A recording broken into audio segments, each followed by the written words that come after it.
No, they would not. Because what was she saying? They'd probably call you racist. I was going to say, what did she say the most racist person in America is? Did she say a liberal? A liberal white man. A liberal white man is the most racist person in America. I couldn't agree with her more. You know, I mean, I wanted to ask her, Doug, which we didn't get around to, but I was curious. The big thing about this is, Trump's a racist, Trump's this, and he says all these things. I don't see it. I mean, you got to look at your upbringing. So his father, you research his father. Right. I think he was part of the KKK. Was he really? I think so. I probably shouldn't say national dad, but I think he was involved, in white supremacy. So I think a lot of guys look a lot of 100-year-old white men without a doubt, probably involved in something. It's just a different world. It was. I mean, it's not think about it in the Constitution. We talked about this before. I do have family members in Georgia that that had cotton farms, so I don't think they picked up themselves. So clearly they. Whoa! You're saying cotton doesn't pick itself? Not anymore. Not back in the day. Did you just say not anymore? I don't think it ever did. Yeah. I'm sure they have machines now to pick it, don't they? I'm sure they do. Yeah. They got a machine. Did you hear the machines are not allowed to be painted black, though? No. That was a total joke. But anyway. My great-grandfather invented a potato that they sent back to Ireland during the potato famine. And it's the Gilkey potato. The Gilkey potato. Is that the one that makes him sick or makes him trip? It makes him trip. Speaking of that, did you guys see, totally off topic, there's some new report about PTSD and using psilocybin from mushrooms to treat PTSD, and they're having astounding success. Well, they've used ecstasy to treat depression. Same thing. Right. Yeah. Which actually makes sense, right? Yeah. It changes the neuroconnectors in the brain. Well, they're saying this psilocybin you find in magic mushrooms actually grows neuroconnectors or something like that when they haven't found anything else that does it, and it builds them back and helps PTSD victims. Which I don't know how you regulate that. Have you seen that movie? Thank You for Your Service. No, I haven't seen it. Frank, you'd love it. What is that about? It is about a platoon returning from Afghanistan and Iraq, and the whole platoon basically ends up going nuts, except like two guys. They're the only two that seek help. Oh no! Yeah, you should see it. You should watch it. Wow, that sounds like an awesome. It's a true story.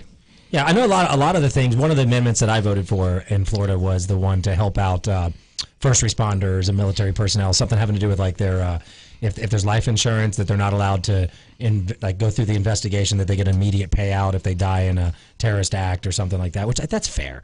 I mean, all those people in 9/11, I heard a lot of those support people who came in and breathed. They're very sick. They're very sick, and it's not fair that they're not getting the treatment. And they're just because you're not military or a cop or an EMT doesn't mean you didn't help and you weren't part of it. Correct. But anyway, Doug, we had some good business stuff we were talking about previously we didn't get to, which is what do you think? I know you're not in real estate, but you invest in real estate. Do you need a realtor? Is a realtor necessary? I mean, I've said it for a long time. It's I think AI will eventually take over real estate. I mean, there's really no need. With all the technology we have, like Open Door. I mean, you can type in a code. I actually did when I was looking for another home. A few homes I went to, I just typed in. They text me a code. Yeah. And so it's my personal code. So when I type it in, they know that I entered, and then I get a text that says, "We saw that you entered." So now they know you're in the home. So I mean, technology is there. Right. A realtor might be good for. I don't see. That's the question. Help me out with that. Realtors who I work with, don't kill me. But you have to understand that there are some first home buyers that maybe they need a realtor. But maybe they use them as like a consulting services. You're a consultant. You use them as a consultant rather than. I don't know. I really don't think that we need realtors anymore. No. Truthfully. Now, okay, so you're talking about, when you say first-time home buyers and stuff, you're talking about someone who's buying a house that I could get that has no idea how to buy or what to look for. They need you to walk them through the process. Now, I will, and this is not negative when I say this to realtors because it's the truth, but the mortgage professional or the banker a lot of times spends a lot more time with the client, dealing with them on a daily basis on the financial side and answering the questions. Where the realtor, for the most part, shows them the houses potentially, answers questions about the differences, and sets them up on the process, gets them to sign a contract, and then at that point, it's in the hands of people like myself that we have to work with the person on a daily basis to get them to the closing table. Okay. And then the realtor usually will show up and help through the closing and walk them through and give them a gift and stuff. I'm not downplaying the jobs of realtors; they're important in a lot of aspects, but Doug makes sense. It's the newbies who should utilize the service more. But if you're selling your house, you brought up sellers, especially in the market right now. I don't see a major need for them. But my whole point to this is not knocking realtors. It's that realtors need to watch out. Yeah. Our business tip at the end of the show was watch out about future trends and new technologies and things. I mean, think about, as far as AI goes, bank tellers. Oh, yeah. Yeah. Any restaurant worker.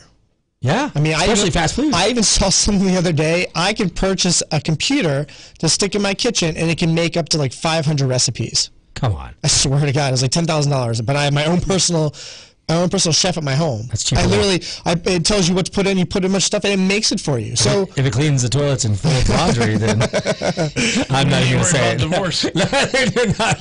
That's terrible. I didn't say it. On the record, I did not say it out loud. But I mean, you think about that. So restaurants, lawyers, they've proven that the only time you really need a lawyer is go to trial. Totally. A lot of times you're really dealing with a lawyer inside the office, and they're giving you advice. A computer is more knowledgeable than a person. Yeah, it knows all the statutes, all the amendments, everything that's going on, and it's one shot. Yeah, well, law is very black and white. Yeah, well, I've seen lawyers in my day that have ridden that horse till it's dead in the ground. So you have and then even medical. You have medical. Yeah, I understand. You have internal medicine where people you have checkups and stuff, but surgery. I mean, we've already most surgeons don't operate anymore. Wasn't it you who brought up that there's the company who's doing these booths that you go into to see doctors? Was that you? No, but I've seen it. But he's doing the state of Alaska for all the bush people that are out there. What? Most of your doctor visits are online now. Yeah, that's what I'm talking about. There's a booth, and you pay a monthly service, and I don't know where this has started, but it exists right now, and you go in and you see a doctor.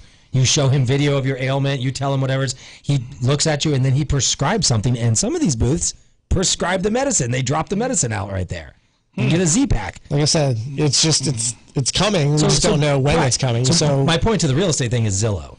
Zillow, I've been saying to all my realtor partners over the years, you are paying this company who is trying to put you out of business. Mm-hmm. And eventually, that's their game. Yes. They have real estate licenses in most states. You said they own Redfin? They have ownership in Redfin, and they have ownership, there's a couple, I think it's Open Door. They've got it in multiple of these automated systems. And that where they started was with real estate licenses in most states, and people don't realize they have the license because Zillow isn't the one holding the license. It's one of their sub-companies. And you said MLS is pretty much on Zillow anyway. So MLS is the multiple listing service. That is what you use a realtor for, at least in the past. The realtors were the only ones with access to the MLS, and that's where the sellers would list their homes and they put all the data. So you had to have a realtor because the realtor would have to look up the data, and the realtor would then bring you to the houses and give you the information.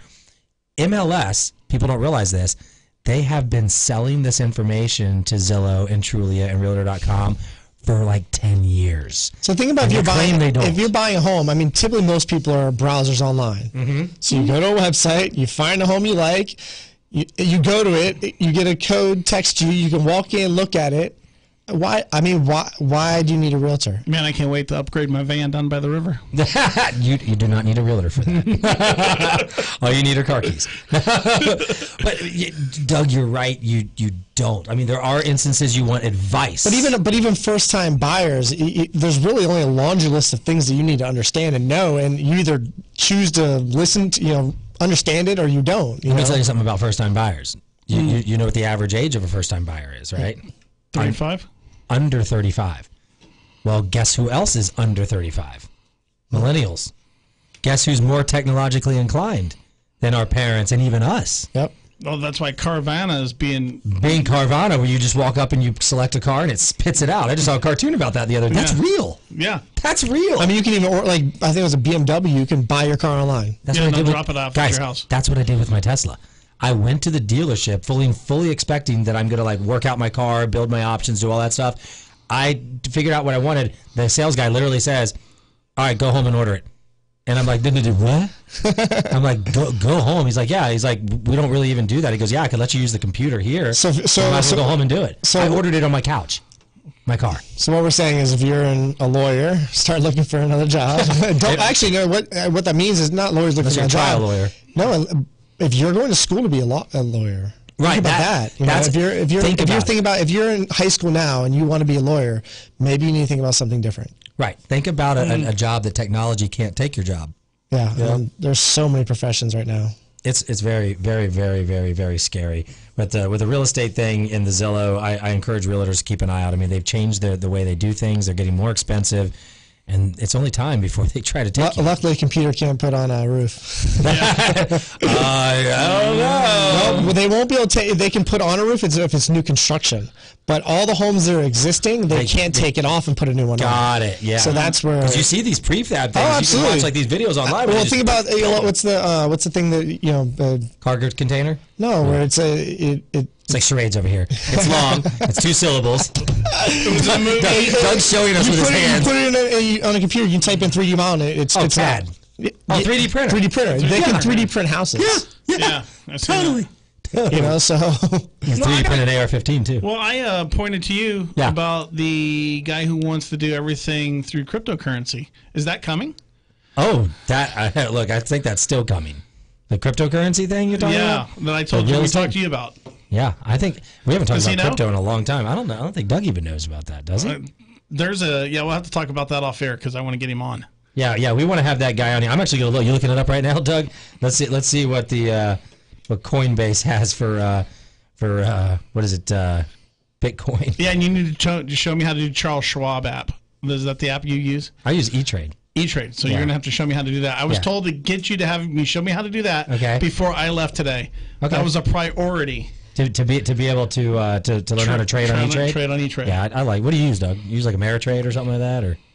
For what? Just like day trading, stock trading. I have 2 brokers, and then I have an E-Trade account. So my E-Trade is mostly like my fooling around, and I'll find stuff and buy it. But I have brokerage firms that handle most of my stuff. So these aren't terrible. When you day trade, is that money that you just play? That you just play with money? Like, hey, if I was to go to a casino, this is my money. My motto on anything investment wise is that if I need it, I don't invest it. Mm-hmm. So I look at it as like I'm throwing this money away. If I never see it again, I don't care. He made the proper analogy that day trading stock, short-term stock stuff is the exact same thing as going to the casino. But I even do that with my retirement stuff. Mm-hmm. Okay. My retirement money that I put in every month that I usually dollar cost average. Mm-hmm. I just look at like I don't need that money anymore. And yeah, I mean it's building and it's growing, but I just can't worry about it. Some people are misers and they go on every day and see what it's doing and they're worried about it. I just can't. I have not looked at this Coinbase account since we last talked about this on the radio, and I will say, like 4 months ago. Bitcoin's at 6,500. It's flat. It's been flat for like 6 months. It's not doing anything ever since the last little pop. Bitcoin Cash, I lost my tushy on. Ethereum. I think everybody lost their tushy on anything crypto. I'm trying to see how bad my Ethereum was. I don't even know. It's like $2. Our buddy, I guess our buddy who got the Lamborghini got out just in time then, huh? What's his name? I like that guy. That guy. I don't know. Do you think he's out? I bet you he's still in. You think? I don't know. I still think it's got a long-term play. I don't think it's a short-term play at all. No, and we said that from the beginning. We kept saying it's long-term. It's just let people know you're not licensed investors. But if I was to say, hey, I've got $1,000 I want to play with right now, day trade, where would you start at? Penny stocks. Well, here's why. Here's my thought. He only has $1,000 to play with. Yeah, but we know the issues with penny stocks is the OTOC. It's not regulated enough. What's OTOC? Over the counter stocks. But okay, so when it's not regulated, you as a company can cook your books. Okay. Right. In other words, they're not being watched. You can be China. Yeah, I mean, a lot of people don't realize that China, the reason why, with their stock markets, every corporation is to put in all their money into stocks, and then they borrow against it to run their businesses. That's why China right now is in turmoil. The businesses aren't surviving because their stock market tanked. Now the guys, they can't leverage their stocks anymore. They have no money left. They're losing. Yeah, the whole thing. The reason everybody in America wants to get rich quick. Yeah, there's no such thing. So I know we got to go, but that you're saying if you got ETF funds, ETF. But so here's the thing, though, Gary, you got to make a decision. Are you putting money away because you want to grow it for the future, or are you trying to get rich? Yes, if you're trying to get rich and you want to take a major gamble, I still say penny stocks because those are the ones who can fluctuate. That you buy them at 10 cents, they could be 20 cents tomorrow. Yeah, if you're a day trader, penny stocks can be a a blessing. It's a full-time also, job, though. There's no, like, Doug and I play with this stuff, but we don't look at it on a daily basis. Day traders literally will make 50 trades in a day. They'll sell when they make 5 cents, and then they'll buy when it goes down 5 cents. If you sell it, if you buy something on whatever E-Trade, it's $6.95. So if you trade 50 times, you spend $300. Right. So you better be making money on your trades. That's another thing. That's why people don't realize that you accumulate so much money in trades. Mm-hmm. It is a full-time job. Most of the things I buy, I'm buying to sit on because I see a long-term value in it. I'm just hanging out. And I might sell, like some of the, what is it, stocks we've done, PHOT, CANN, some of those kind of lower-priced medical marijuana stocks. Now's a great time to buy any medical marijuana stock. Yeah, everything's, so you got to look at it like that. That's not something that's going to make you rich overnight. And there's some people that probably didn't make a lot of money and got out and made money. Yeah. But we're at the infancy of this. Yeah, like if it was 22 cents last year, now it's at... But it's not even that per se. It's now that it's becoming legal and it's becoming legal. Right. So we're at the infancy of it. So what stock that could, these stocks could do in 20 years? Where's it going to be? That's what you have to look at. So you could day trade those because there's a lot of volatility in those markets, or you can buy and hold, which I'm going to do both. I've sold some and took some profit because we made some money in them, but I left a lot in because of exactly what Doug said, because we're the infancy of a new.